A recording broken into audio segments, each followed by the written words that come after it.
Okay, so this is a 1 hour class on how to jumpstart any script using dilemma, the Enneagram, and the 36 dramatic situations. So first of all, what is dilemma? Aristotle noticed that those dramas that gripped an audience had several things in common. A good, strong dilemma, building to a crisis, forcing decision and action in the face of crisis, and a resolution of the dilemma.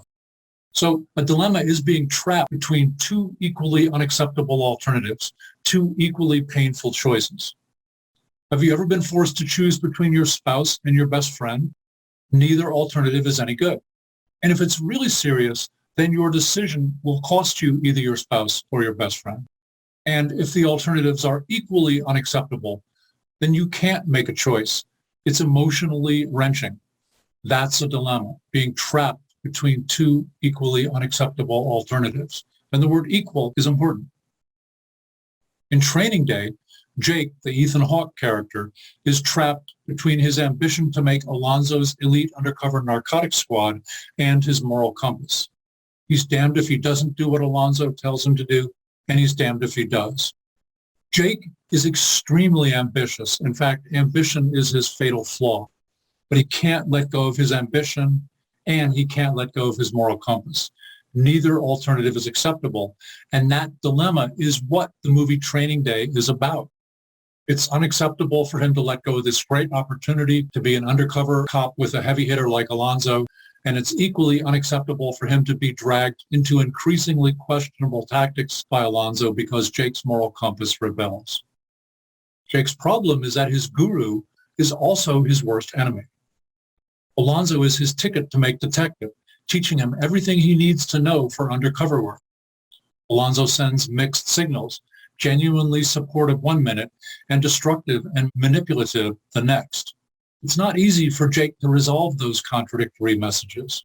And it may well be pure manipulation, but it does seem like Jake really has something special and that Alonzo really does perceive that. He says, "You've got the magic eye.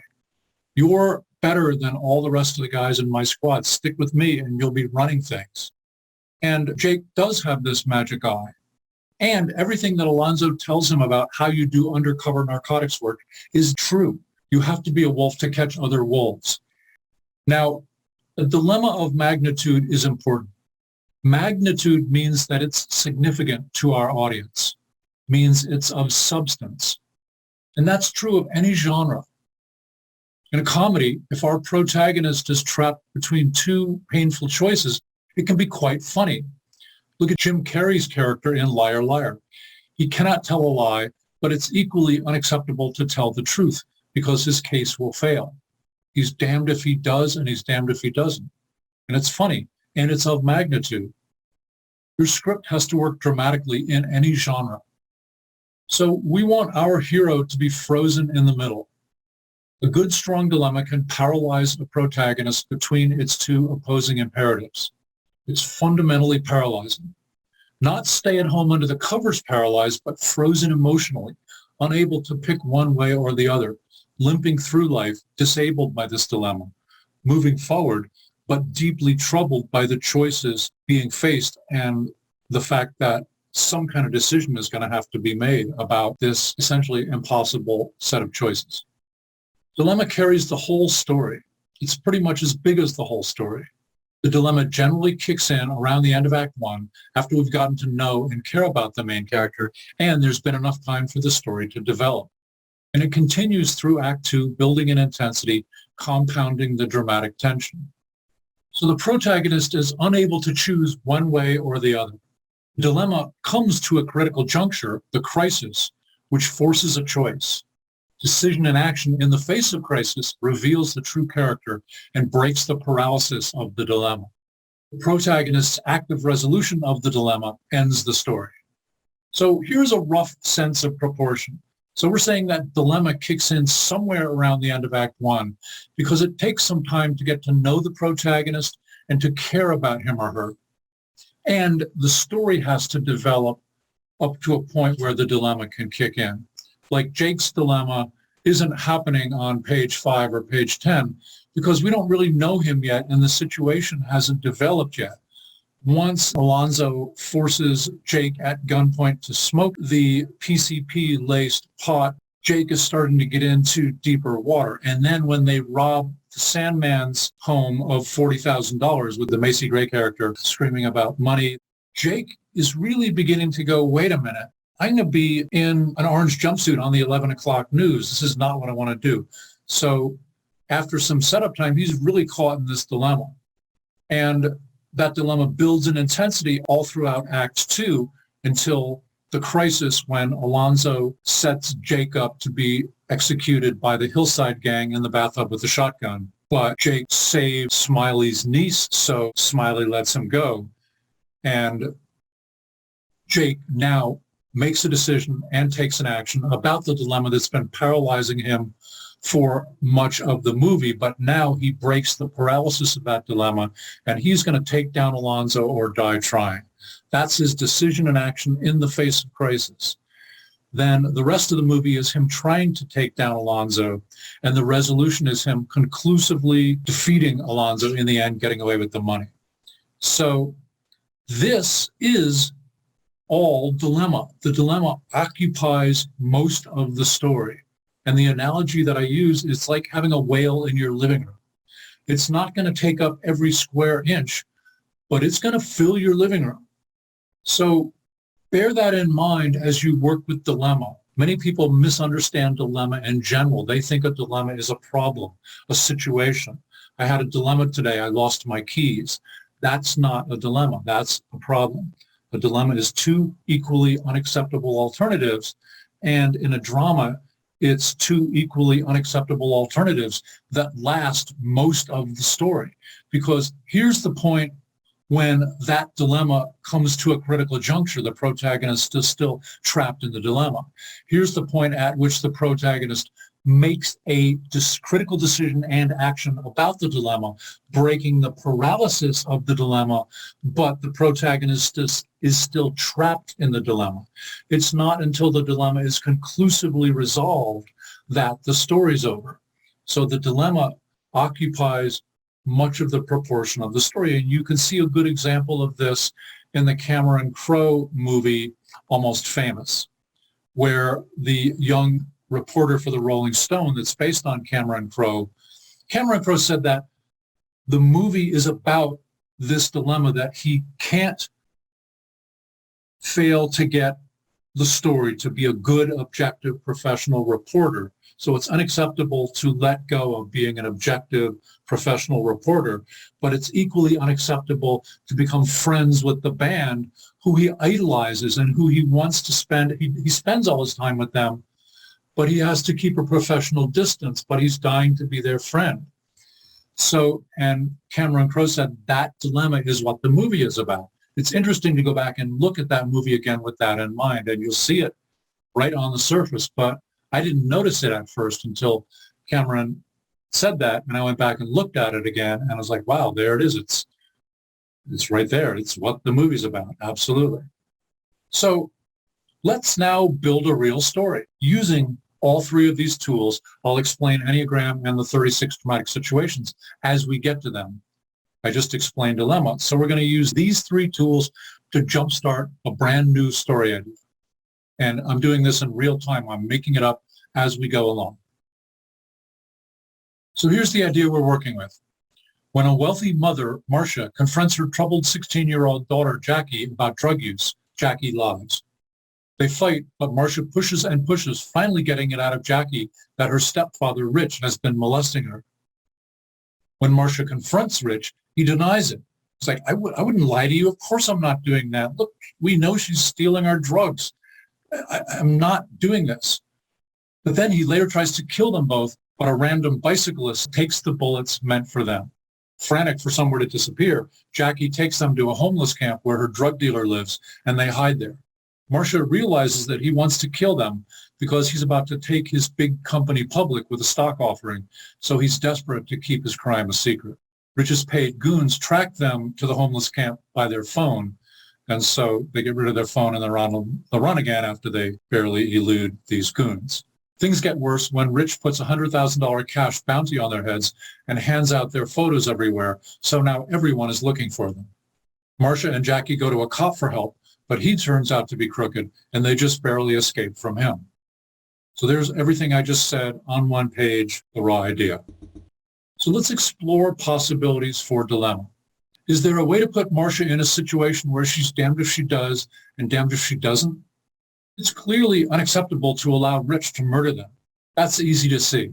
In Training Day, that's similar to being unacceptable for Jake to not make Alonzo's elite undercover narcotics squad.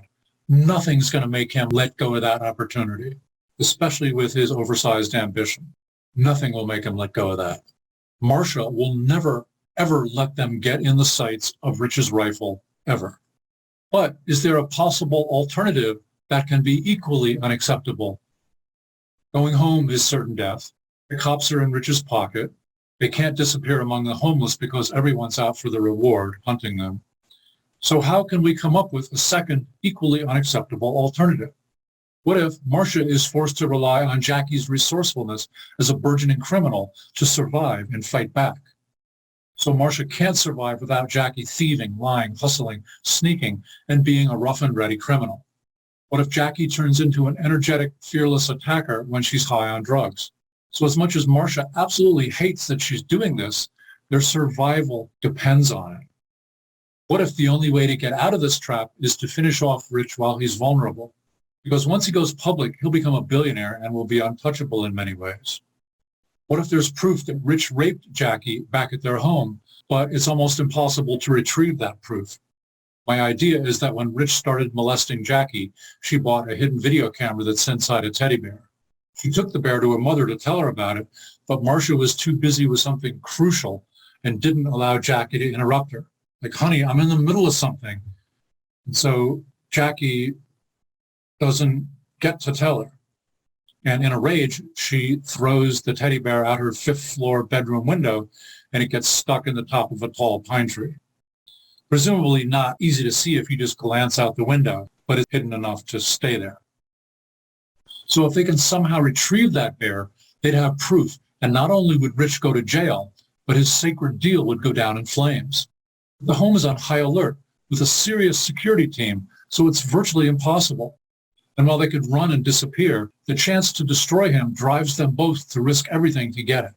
This gives me a possible answer to a question that's been nagging me for the last 10 minutes. I've spent only 90 minutes developing this story so far, so it really is being made up as we work through this class. And so I'm stumbling over a major question that hadn't occurred to me yet. Why wouldn't Marcia just vanish with her daughter? The desire for justice is crucial, but who would ever trade their daughter's life for that? Why risk it? Why not just vanish? But what if Jackie says she'll kill herself if they don't finish Rich off? She will not back down. It's do or die. Now Marcia can't run and vanish and has to take down Rich. But she can't accomplish it without her daughter doing drugs and getting crazy, thieving and hustling, and doing wildly dangerous criminal acts. And Jackie can be getting solid results that make victory seem like a real possibility. Like, wow, this could really work. She's coming home with serious clues and substantial results. As much as I hate to see her get all whacked out and go off and do this crazy stuff, damn, it seems like it's working. So now we're starting to have a dilemma with some substance. We've played around with story possibilities while we've stayed strictly focused on trapping Marcia in a dilemma. So the trick with that is to keep a focus on the core dilemma that you're playing with and to come up with story possibilities as you keep dilemma central to your focus. You're almost like looking through the lens of dilemma as you come up with story possibilities, so that every idea that you come up with is about creating dilemma and making the story work with a good, strong dilemma in it, and amplifying the power of dilemma and casting around for possibilities to create a dilemma. So the dilemma helps shape the material and direct the storytelling in a certain way. She cannot let her treacherous, scheming husband get away with raping her daughter and trying to kill them. Nothing will make her let him get away with that. But she cannot allow her daughter to dive off the deep end as a drugged-out criminal in order to achieve that victory. And she can't escape the pressure by just taking Jackie and vanishing forever, because there's proof that Rich raped her if they can get it. And Jackie will commit suicide if they just run away and let him win. So we're beginning to have a dilemma of substance and magnitude. It's got some weight and some depth, so we care about it more. We have a dilemma of complexity with multiple layers and aspects. See, once you get a good, strong dilemma up and running, you can then complicate it and dimensionalize it and add layers to it and different aspects. It's still this one good, strong dilemma, but it's a dilemma of complexity and depth and substance. And notice how it renders our main characters more complex and dimensional as we get into a deeper dilemma like this, which is where the Enneagram, a personality profiling system, comes in. But first, let's flesh out Marcia's dilemma a bit more. So let's look at the first side of her dilemma. It's absolutely unacceptable to let Rich get away with it. He's been raping her daughter, and there's proof of it. And he tried to murder them and just missed by an inch. He's about to become untouchable. So how might we add to this half of the dilemma? How can we layer some more complexity onto this so that it's even more unacceptable to not take him down? What if Marcia's family wealth is wrapped up in the deal so that she'll lose all that if he wins? How could that work? As her husband, he'd inherit all her money if she dies. But even if she survives, he might have a legally slippery way to get it all anyway. What if he can have her declared insane so that he becomes the custodian of her wealth? What if her family went through unimaginable difficulties to acquire and hold that wealth? What if he has some arcane legal manipulation that can wrest the money away from her so that even if she survives, she'd be a pauper? So it would be that much more unacceptable to let him get away with it because she'd be losing everything that her ancestors worked for so long and hard. The more ways in which we can make Rich a genuine monster, the more unacceptable it becomes to let him get away with it all. And the things that he does in his quest to hunt them down could make him even more of a monster. Maybe he reports Jackie for grand theft for some missing jewelry or something. He can be coming after them, doing dirty tricks and all that. So it's unacceptable for Marcia to let Rich get away with raping her daughter, trying to execute them, ruthlessly hunting them, accusing them of theft and insanity, manipulating it so that Marcia loses her family wealth, becoming a billionaire and being untouchable. And it's equally unacceptable to see her daughter become a drug-crazed criminal, get crazy and do dangerous things that could get them killed, help Jackie and get crazy along with her, let go of the substantial results that Jackie gets. In other words, it's unacceptable to let go of the results that Jackie comes home with. It's unacceptable to let go of the unexpected thrill of adventure and the risk. And it's unacceptable to let go of this unexpected bonding with her daughter, even if it involves taking speed and evading hitman or launching an attack. And maybe they're having the time of their life in all this craziness. And it's unexpected. She's not letting go of it. So we've got a good, strong dilemma up and running. There's a lot more that can be done with dilemma, and it will build to a crisis at the three-quarter point in the story where everything goes wrong at the worst possible moment. And one of the things about working with dilemma is that once you get the dilemma up and running, or you're starting to get it up and running, you can see the three-quarter point in the story looming ahead of you, the crisis, the critical juncture where the two equally unacceptable alternatives come to a head and are going to force an issue. So as you shape the dilemma, you can be focusing on the crisis because that's where the dilemma is going to come to the make or break point. And that gives more shape and intensity and a kind of a ticking clock to the dilemma. And you can see how a scenario like this has so many things that can go wrong in so many disastrous ways, from physical safety to mental health, overdose, betrayal, discovery, capture, near death. There's so many ways that things can go wrong at the worst possible moment. But some of the worst possible things happening could be that they're right on the edge of success. They're right about to finish it successfully when everything crumbles under their touch. So it isn't always everything disaster.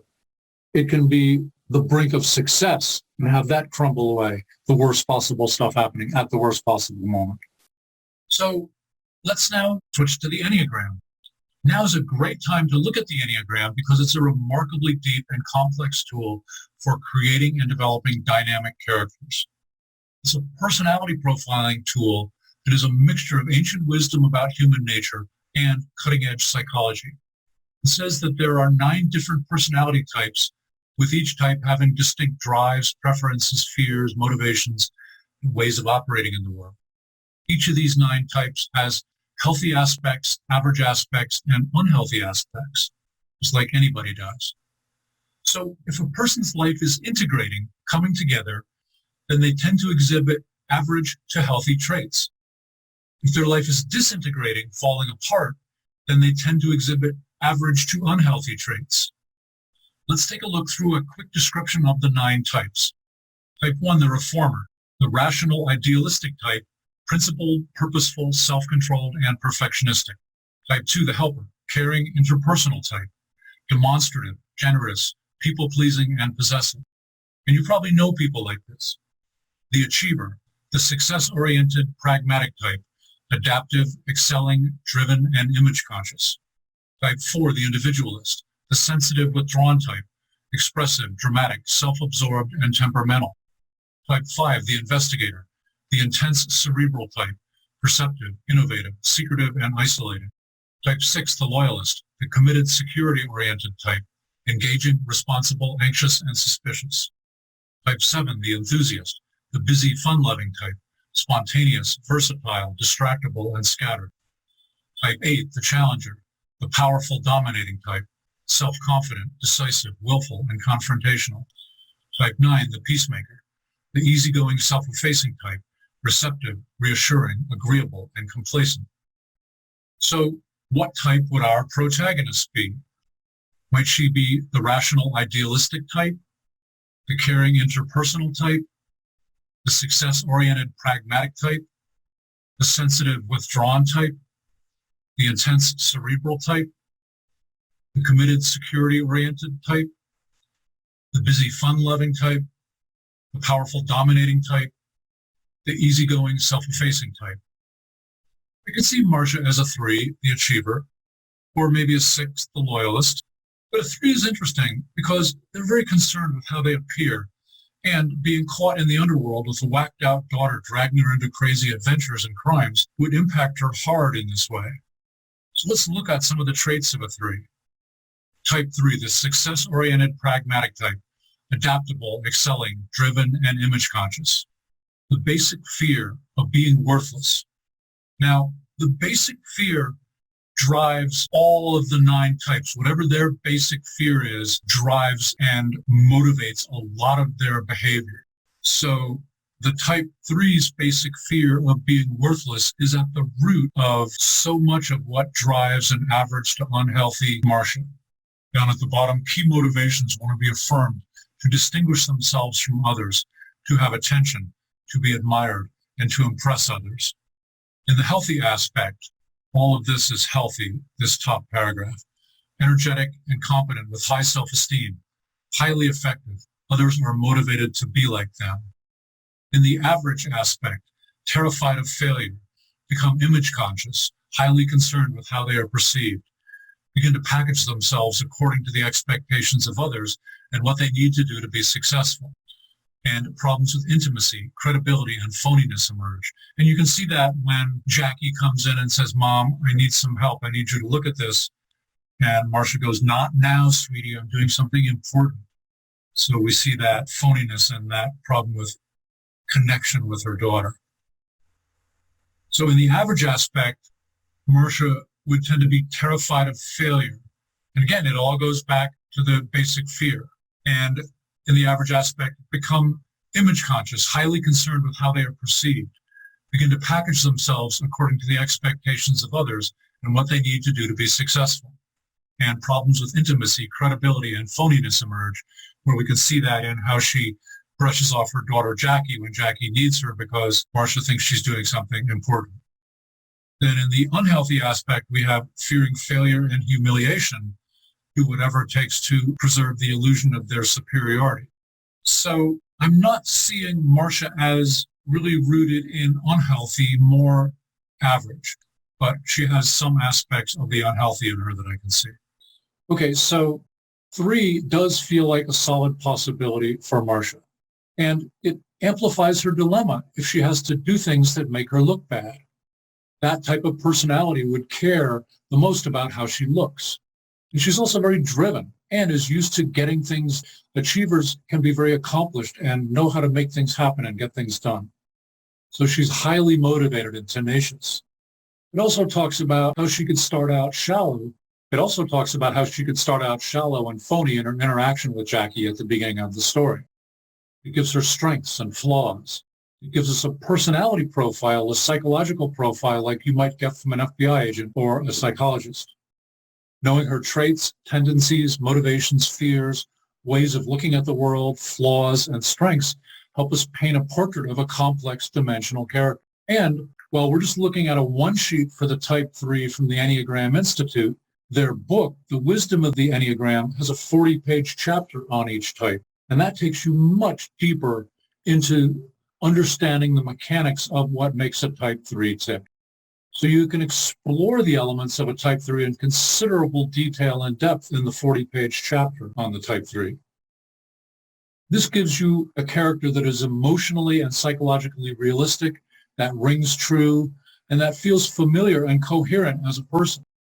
And I have to say that having been through the 40-page chapters a number of times as I develop characters, it always amazes me that it seems like I've never read the chapter before, even though I have considerable expertise in it, because each time I'm coming through it with a completely different character.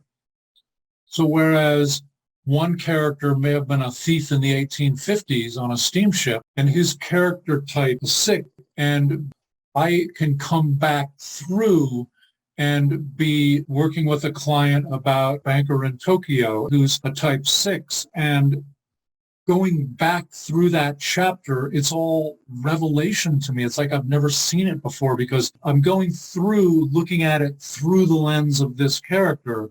And so everything looks new and different. And it's helping to shape and dimensionalize and flaw this entirely new character, which is fascinating that it keeps giving you so many insights. Now let's see what personality type Jackie might be. Might she be the rational idealistic type, the caring interpersonal type, the success-oriented pragmatic type, the sensitive withdrawn type, the intense cerebral type, the committed security-oriented type, the busy fun-loving type, the powerful dominating type, the easygoing self-effacing type? I could see Jackie as a 1, the reformer. I could see her as a 4, the individualist. There are other possibilities, but these 2 seem to me to be the strongest for her. And ultimately, I think that having her as a Type 1 would give the most kick to the script. 1s are out to change the world, to fix things, to get justice. They're idealists, crusaders, and critics. That kind of drive fits well with Jackie. Let's take a look. Type 1, the reformer, the rational idealistic type. Principled, purposeful, self-controlled, and perfectionistic. The basic fear of being corrupt, evil, defective. So that's central to Jackie. She's afraid of being corrupt herself, of being evil, of being defective.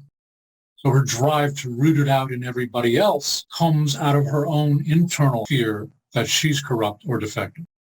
Basic desire to be good, to have integrity, and to be balanced.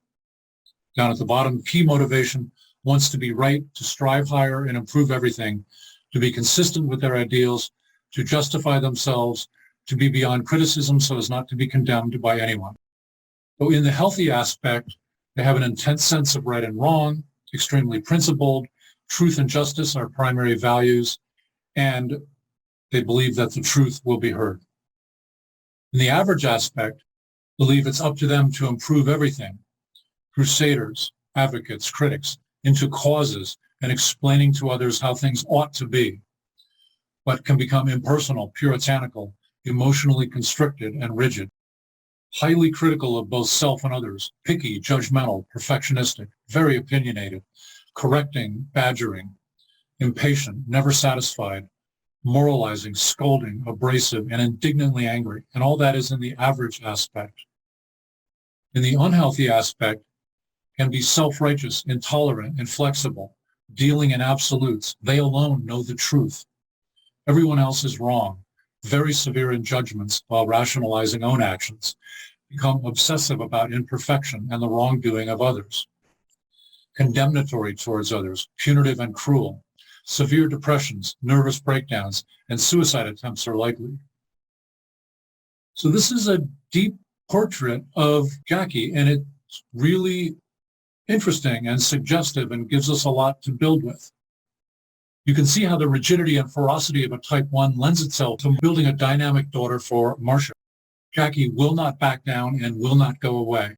She demands that the truth will be heard. She's moralizing, scolding, and indignantly angry. It seems to fit her quite well. She reminds me of Greta Thunberg, who will not take no for an answer. And she lights a fire under Marcia's ass. And this type of personality in Jackie adds fuel to Marcia's dilemma. Jackie drives Marcia to dig deeper, to not back down, to drive ahead for justice and the truth. It also gets Marcia and Jackie in more and more trouble. Seeing her as a type 1 is an organic connection to who I feel Jackie is.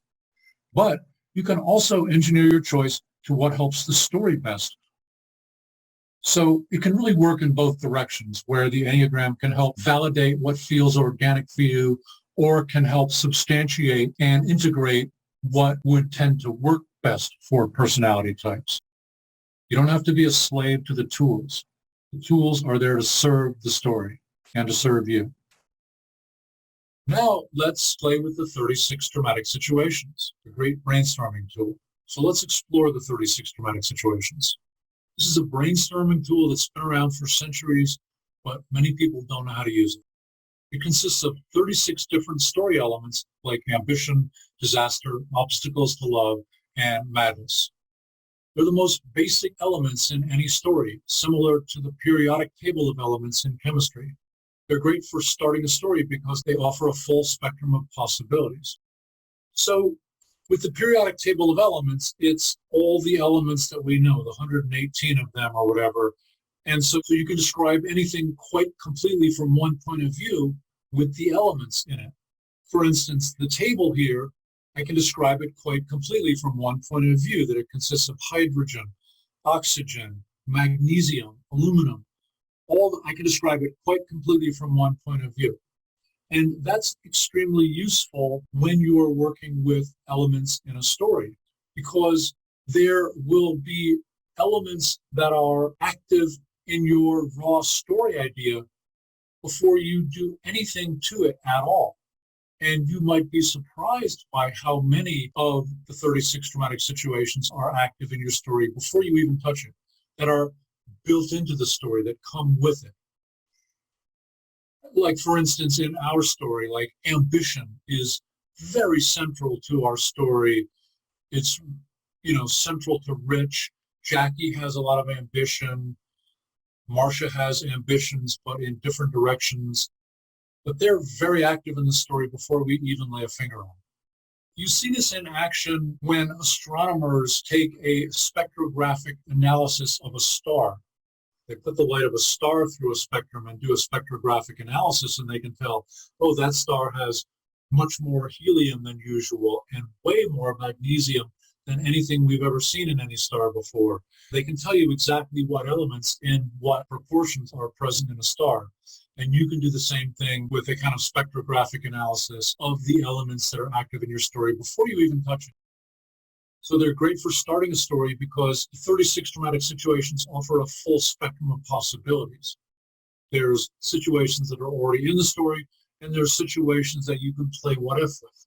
What if we added madness into this story? Oh, that would complicate things in an interesting way. And are we talking delightful, friendly madness like the Marx Brothers, or are we talking about a straitjacket in a padded cell, Hannibal Lecter type madness? All degrees of that are totally valid and can trigger possibilities in your story. So these are the 36 dramatic situations. We're going to take a quick run through them. They'll send you to the dictionary every now and then. Supplication means asking or begging for help. Deliverance means rescuing or being rescued. Crime pursued by vengeance is pretty straightforward. Vengeance taken for kindred, upon kindred. For your mom, upon your dad because he beat her up. You're beating up your dad because he beat up your mom. For kindred, upon kindred. It's infighting. Pursuit. You can be in pursuit of something or being pursued by something. Disaster.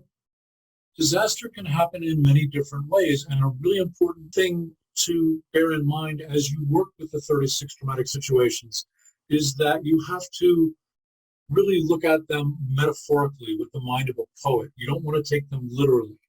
The less literally you take them, the more actual use you can get out of the 36 dramatic situations. For instance, disaster can be all kinds of things to all kinds of different people. It can be the World Trade Center falling on your head and you die. It can be a bad hair day. It can be anything in between. All kinds of things can feel like a disaster to a character. So it will send you to the dictionary every now and then, but it's not Elizabethan. This was created in the 1700s by a playwright named Carlo Gozzi. It was endorsed by the authors Goethe and Schiller, and on the strength of those endorsements hung around for 100 or so years, 150 years, until a French classicist named Georges Polti turned it into a book in 1916. So this language is from Polti's era. You know, it's a little antiquated, but a few trips to the dictionary, you become so used to it, you won't even notice it. Okay, so let's take a look through our story with the 36 dramatic situations. So I'm going to start by just highlighting the situations that seem to be active in our story. So deliverance, rescuing or being rescued.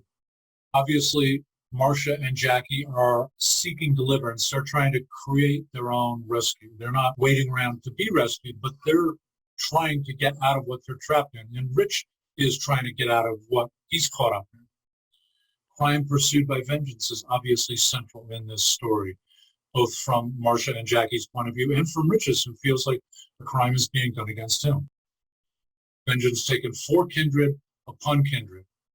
A mother taking vengeance for her daughter upon her husband. Pursuit is active in many different ways. Disaster is central in this story. So many different types of disaster for everybody all around, each from their own point of view. Falling prey to cruelty and misfortune, from Jackie's point of view, from Marcia's point of view, from Rich's point of view. Revolt, very central. Jackie's leading a revolt. Marcia's leading a revolt. Rich is leading a revolt in his own way, trying to change the world in his own way. Daring enterprise. Jackie embodies that. Marcia's being dragged into it. The enigma, the riddle, the mystery. Now, I don't know what riddle or mystery is active in this story yet, but it prompts me like, okay, so in a story like, isn't there some kind of mystery that they have to get to the bottom of to figure out what Rich is up to, when he's going to do it, why he did a certain thing? He's trying to second guess them. So I'm not so much seeing it sitting there on the surface, but that makes me wonder why in a story like this isn't it sitting there on the surface? So it triggers me to create those things, which is very central to the function of the 36. Obtaining is so obvious, I'm not even listing it because everybody's trying to obtain it. I don't need to be looking at a situation to know that everybody's out to obtain something. Enmity between kinsmen, animosity between kin. And this is true in, again, it's about how metaphorically you take it. So it doesn't have to be literal kinship. It can be you having animosity with members of your writers group or people at work. Anywhere where there's any kind of kinship and any kind of animosity can trigger this situation. Madness, very central, very active, and very suggestive, because clearly Rich is crazy, Jackie is kind of crazy, Marcia kind of goes crazy in ways both good and bad. She's being dragged into chaos and madness, and that's kind of the way through in a situation like this. So it's kind of waking her up. But she also, would tend to have a meltdown, failure in this type of story as well. But some madness is freedom and energy. Fatal imprudence is interesting and suggestive because Jackie is kind of going off half-cocked and doing all these crazy things that might get her killed and that are unwise, but she comes home with a big chunk of evidence or with a witness that she pistol whipped into talking to them, or, like she's gone off doing crazy stuff, but in conjunction with the madness, some of it's going to work great. Some of it's going to blow up in their face. And but it also makes it very hard for Rich and his security people to predict what happens next. But it's also going to probably hurt Jackie and Marcia. Slaying of a kinsman unrecognized. Now, what that means literally is like you stabbed somebody in the dark and then found out it was your brother and you didn't recognize him in the dark. You thought somebody was trying to kill you and he was just playing a practical joke on you. But metaphorically, it can be like Jackie, who thought she had a good relationship with her stepfather, is now being raped by him. So she feels slain and unrecognized. So metaphorically, it fits quite well. And Marcia's going to feel that way in varying ways. And Rich is going to feel that way, probably in his own warped way of processing all this. Self-sacrifice for kindred. Marcia will sacrifice anything to rescue her daughter, but she's willing to sacrifice herself. All sacrifice for a passion goes right along with that. And kind of everybody's willing to sacrifice everything for their passion, including Jackie, who says, I'll kill myself if we run away from this. And Rich is laying a lot on the line, and Marcia is. The necessity of sacrificing loved ones. Always an interesting one because the necessity of sacrificing loved ones. From Rich's point of view, he's got to get rid of them because his crime can't come to the surface. For Marcia's, Jackie is getting whacked out on drugs and doing these crazy missions. And Marcia, it's not like she has to let her go, but she's kind of powerless to stop her. And Jackie's bringing home substantial results. Rivalry of superior and inferior. It's always an interesting situation because it's entirely subjective. And in acting classes, they have this thing called who has the higher status. And it can flicker back and forth of who has the perceived upper hand in any given moment, change constantly.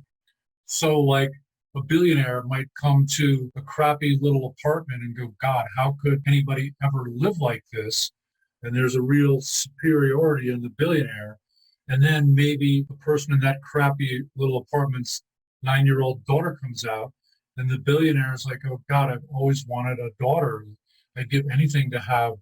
And all of a sudden, whereas the billionaire was feeling vastly superior, is now feeling vastly inferior in a matter of seconds. So in our story of like, who has the upper hand, who's on top, who has the superior tactics, who's winning, who's losing, all that is very active in this story and constantly changing. Crimes of love, because the rape, there's a real rape. Discovery of the dishonor of a loved one, finding out that her husband is raping her daughter.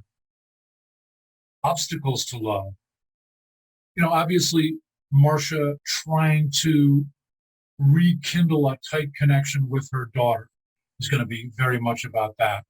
And enemy love is always a fascinating situation because it's about falling in love with an enemy, growing respect for an enemy, fascination with an enemy. And you see that in Butch Cassidy and the Sundance Kid, where the riders in the straw hat that keep coming after them, like, who are those guys? They never stop. They never rest. They can track them over solid rock. And they keep coming back to looking at them like, who are they?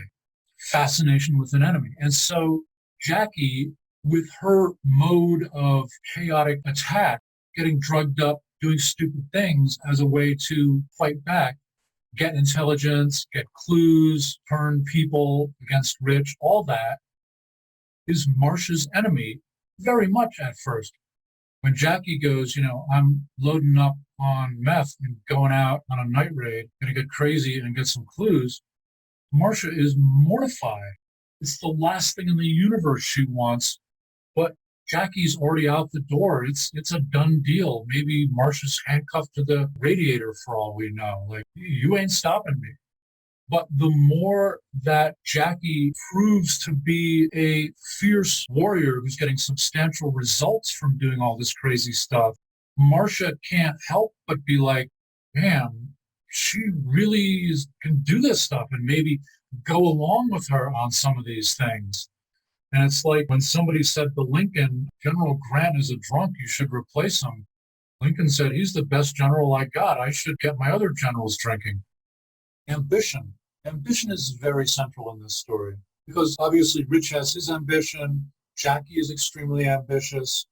Marcia's ambition grows and changes as she wakes up and gets on board with Jackie and is more and more shocked by what Rich not only has done and is attempting to stop him. Conflict with the god is very central to this story. Conflict with the god is going up against a great power. So in terms of taking these situations metaphorically, looking at them with the mind of a poet, the less literally you take these, the more actual use they'll be to you. So having worked with conflict with a god thousands of times, it's almost never been used literally in a religious context. It's almost always used with somebody up against a great power, like you versus the neighborhood bully, or the little guy versus City Hall. Any time where somebody's going up against a great power, you have conflict with a god. So that's obviously central in this story because Rich is a deity in his arena. He's unstoppable. He's almighty. He's on the verge of becoming really almighty once he becomes a billionaire. And so Marcia and Jackie are involved in a conflict with a powerful deity. But the more powerful that Jackie and Marcia become, the more Rich will realize that he's in conflict with a powerful deity. So it works both ways. Erroneous judgment.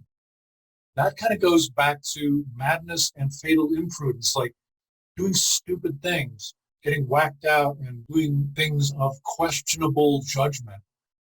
That might be entirely wrong. They might spend the entire night breaking into some place and like they're in the wrong place. They were all whacked out and busy like beavers, and they broke into a place that sells rubber cleaning gloves, not houses, accounting records. So bad choices, poor choices, incorrect choices, bad judgment can all be powerful factors in a story like this. And it's not just being made by a whacked out Jackie or a reluctant Marcia or any of that. It could be Rich making bad judgments. Oh, Marcia would never do that. She'd never think that way. She has no courage. She has no insight.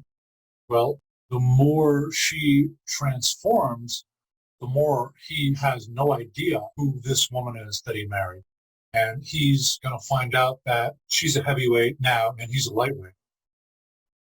Remorse. Obviously, remorse by Marcia, feeling bad for how she missed what was happening to Jackie, didn't connect with her on it, shunned her the one time she tried to really come to her about it, and maybe some remorse on Jackie's part as she becomes less ferocious as they start to get more results and so on. But also very central is the absolute lack of remorse by Rich. So sometimes these situations can be triggered because your character has absolutely no ambition whatsoever. Just wants to lay around on the couch and watch TV and drink beer and do nothing. That in itself triggers the ambition situation because there's absolutely none, which is extremely rare. There can be absolutely no remorse in a killer. And that says a lot about who that character is. Recovery of a lost one, as Marcia really wins her daughter back over, reconnects with her, forms a bond that was lost.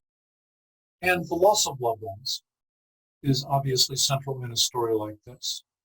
So these are all situations that I felt were active in this story. Could I have picked more? Yes. Could I have picked less? Yes. But this is a reasonable representation. And yes, you could have self-sacrifice for an ideal, a painting, maybe abduction, but this is a quick demonstration of the tool, not an in-depth, comprehensive walkthrough. So what we're going to do now is cook this down, just get rid of the ones that aren't highlighted. So you have that. And now I'm going to go through that again with green highlighter to pick the ones that are most important of what we've selected here. So crime pursued by vengeance is obviously very central. Disaster is very central. Revolt is very central to our story. And in the same way that we don't have to be staring at this to know that it happened in this story, there's plenty of this, but we don't need to be reminded of it. These are things we want to bring into the nucleus of the story as we build it. Daring enterprise is very central because Marcia, our protagonist, is learning how to fight, being kicked out of bed by her daughter. And her daughter is the embodiment of daring enterprise, and Rich is the embodiment of daring enterprise. There's lots of that in there. Madness, the craziness that can ensue, the depths that they can go to, the heights that they can fly to, as madness is both used as a constructive weapon and is a destructive failure, are all active in a story like this. All sacrificed for a passion is very central in a story like this. Rivalry of superior and inferior. Who's on top? Who feels like they're on top but has no idea that they're way outmatched now? And enemy love. Falling in love with an enemy. Fascination for an enemy. Conflict with a god. Going up against a great power. Then we have erroneous judgment. It's very central because there's so many bad choices being made in here. It's kind of like part of the fun of it, part of the dynamite, that they're doing crazy stuff and pulling it off some of the time. Recovery of a lost one is very central. So now we have all this, and we've really cooked it down. Now what we're going to do is sort it for priority. And in computer programming, they call the type of thing we're going to do a bubble sort, where the best one bubbles to the top. So conflict with a god is very central in a story like this, because not only is it Marcia and Jackie up against a great deity, and he's up against them, but there's also a kind of religious context because it's two women up against a destructive patriarchy that will burn everything down to preserve itself. So there's an interesting metaphorical addition to that. Revolt, very central, right at the nucleus of our story. Madness is right in the middle. You see how these constitute the nucleus of this potential story. And look how interesting: conflict with a great power, revolt, madness, all sacrificed for a passion, disaster, daring enterprise, erroneous judgment, making bad choices, chaos, blundering into things, kind of blind ferocity. Makes for an interesting, dynamic, unpredictable story trajectory. And enemy love, as Marcia gets more and more fascinated with Jackie's way of operating. And it's not all like get whacked out on drugs and do crazy things, but a lot of it is, done of genuine insight and genuine clarity based on volcanic anger, that kind of crisp clarity of insight that Jackie can give to Marcia to keep waking her up out of her hypnotized domestic numbness. Rivalry of superior and inferior. Recovery of a lost one. And crime pursued by vengeance. So all of these make up the nucleus of the story. And now you would brainstorm with them, build upon them, play with them, play what if with them. There's a lot you can do with this. But in terms of jump-starting a story from scratch, this story has not much figured out about it yet, but we do have a good, strong dilemma. We have a sense of who our characters are and what makes them tick, even if it's just an introduction to that. And we have some really dynamic elements that are active in the nucleus of this story. And each of these elements is very radioactive. Each of them is kind of burning with their own inner heat and suggest a lot of possibilities for this story. So how does this situation, conflict with a god, interact with Marcia's dilemma and with her personality type? Because we want to use all three of these tools to jumpstart the story.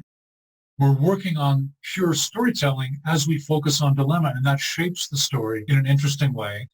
The Enneagram interacts with dilemma, complicates it, gives it more meat for how that type of personality would react to that particular dilemma. And the 36 dramatic situations not only suggest story ideas and can trigger an explosion of possibilities.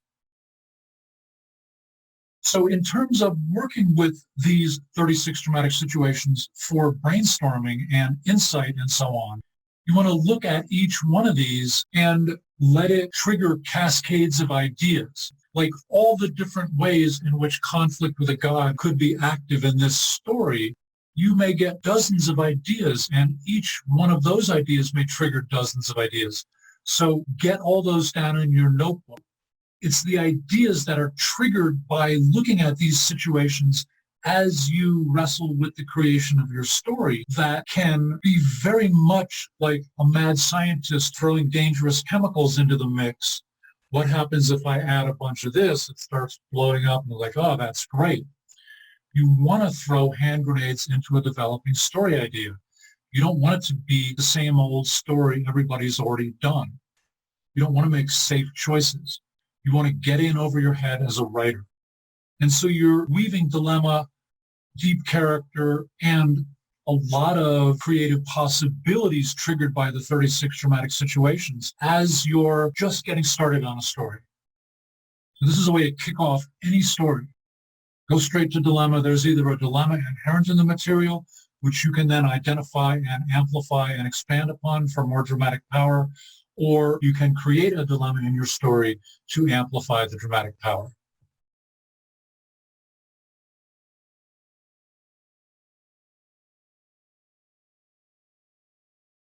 Okay, so we did all this, and you got all that down. A 3 is action-oriented, so she knows how to get things done. But Marcia's been pointed in the wrong direction, being shallow with her daughter. She's missed a lot and been aligned with a lot of the wrong things. But once she gets pointed in the right direction, her energy becomes much more effective. That doesn't mean it's easy for Jackie to turn Marcia around because it challenges her core beliefs. It's hard for Marcia to go up against the established order. The average type 3 is highly concerned with their performance, doing their job well, constantly driving self to achieve goals as if self-worth depends upon it, terrified of failure, become image conscious, highly concerned with how they are perceived, pragmatic and efficient, but also premeditated, losing touch with their own feelings beneath a smooth facade. Problems with intimacy, credibility, and phoniness emerge. The basic fear drives each type, remember that. So for Marcia, it's of being worthless. So that underpins so much of her average to unhealthy behavior and thought processes. So one of the ways that fear manifests in the average to unhealthy 3 is to try to look good at all costs. What will the neighbors think? How will I look? Won't I look worthless? All of these things are rattling around inside Marcia's head as she's still the victim of her basic fear. So she deceives herself about her daughter's problems because part of her thinks that will make her look bad. It's the opposite for Jackie, a feisty average to unhealthy type 1. The average to unhealthy type 1 believes that it's up to them to improve everything. They're crusaders, advocates, and critics. They're moralizing, scolding, abrasive, and indignantly angry. They deal in absolutes. They alone know the truth. Everyone else is wrong, very severe in judgments while rationalizing own actions. They're obsessive about imperfection and the wrongdoing of others, condemnatory towards others, punitive and cruel to rid themselves of wrongdoers. Suicide attempts are likely. So, and going back to her basic fear of being corrupt, evil, or defective, that drives a lot of Jackie's own ferocity. She's not only trying to root it out of the world, but out of herself. That fear drives her to never stop, to take desperate steps to eradicate the evil of her stepfather. And this drives Marcia, which compounds Marcia's dilemma. And so as you go through these 36 dramatic situations, these core ones that we've identified are some of the ones that are core to the nucleus of this story. We'd be paying attention to dilemma and to the personality type that's caught in the dilemma and to Jackie's personality type, We went through conflict of the god. In revolt, we have Marcia rebelling against her internal values as well as against Rich. Madness, Jackie acts crazy. Marcia goes crazy in both good and bad ways. All sacrificed for a passion. Both women are willing to sacrifice all if needed. Disaster, dealing with disaster emotionally and externally, but also creating disaster. Daring enterprise, willing to do anything to achieve their goals. Erroneous judgment, questionable choices that often work well. An enemy love, Marcia loving what Jackie is capable of, needing her strength. Rivalry of superior and inferior. Who's really got the upper hand and why? Recovery of a lost one, winning her daughter back and getting her inner self back for Marcia. Crime pursued by vengeance, working to destroy a horrible criminal. So that's what we're up to here as we use all three tools to jumpstart a script from scratch. And this is not all that you do with these tools, but this is just seeing how useful these tools can be in just getting a script up and running from just a raw idea where you really need everything. This brings a huge set of resources to play in terms of how you shape the material, how you're dramatizing it from square one, how you're developing, dimensionalizing, deepening, complicating your characters, and how you're inventing the story by doing brainstorming with these powerful, suggestive elements. And also seeing what elements are active in the story before you even touch it, because you may be surprised by how much is going on in that raw idea, which is probably what drew you to it in the first place. So you're using all three of these together as you build a story from scratch.